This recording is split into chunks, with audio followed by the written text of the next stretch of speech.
My name is Jacob Lyons. I am known as Kujo, and I live in Burbank.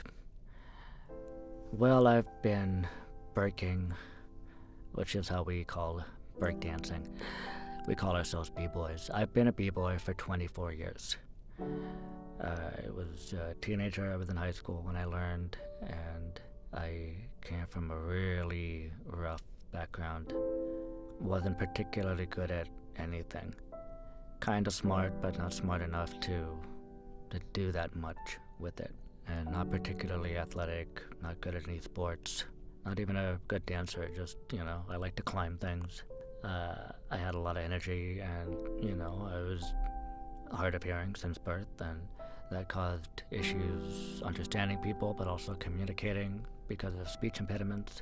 And so I was really frustrated and really angry, and had the opportunity to learn how to dance from a bunch of kids in school, and took advantage of that, jumped on it, and progressed quite quickly, but in a unique way because I didn't move like everyone else, and I didn't hear music the same way everyone else did. So I would interpret it quite differently, sort of my own way. So that quite literally offbeat interpretation that I had led to something that was very recognizable, very personal, very distinct from everything everyone else was doing. During all of these times, like I said, I like to climb things, so I would try dancing on objects like a fence or a stop sign or a bench or a national monument. I have done some things I shouldn't have when it comes to national monuments. And so I would do things like this, and it sort of made sense to just do something like a flag on a stop sign or a handstand on an odd thing like a bench. I was doing stuff that translated into circus fairly well, just without the refinement, because I don't come from a gymnastics background. I don't come from a circus school or a circus family. I am a b-boy, and I break when I'm on straps. I break when I'm on pole, because it's what I know how to do.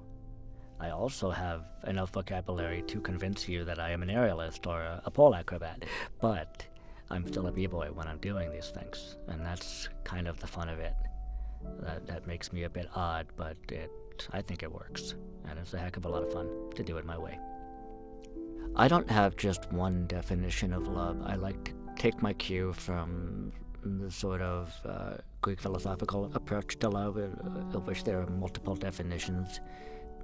And the Greeks have a word which is sometimes translated as charity, but I think it gets more to the heart of what I'm talking about, and that's agape. Agape is also translated as the love of humanity, putting the well-being of another over your own well-being. It can be taken to the extreme of martyrdom, for example. You're willing to sacrifice yourself for something that you believe in. That's agape. But that can also become deeply personal, where it's not just something you feel for all of humanity, but something that you feel just for the one person that you love most, where their well-being transcends your own. And that's, I guess, my ideal form of love. It's what I've searched for all my life. It's what I think I have with the woman that I'm with, and I've been with for 7 years. I like to think of love as not just an emotion, along the lines of things like hate or anger or fear, but something that transcends emotion in the same way that white transcends all colors. So it's not just one of many colors, it is all colors combined into one. And I see love the same way. My favorite thing is the reinforcement, the continuous daily choice to love the woman that I love.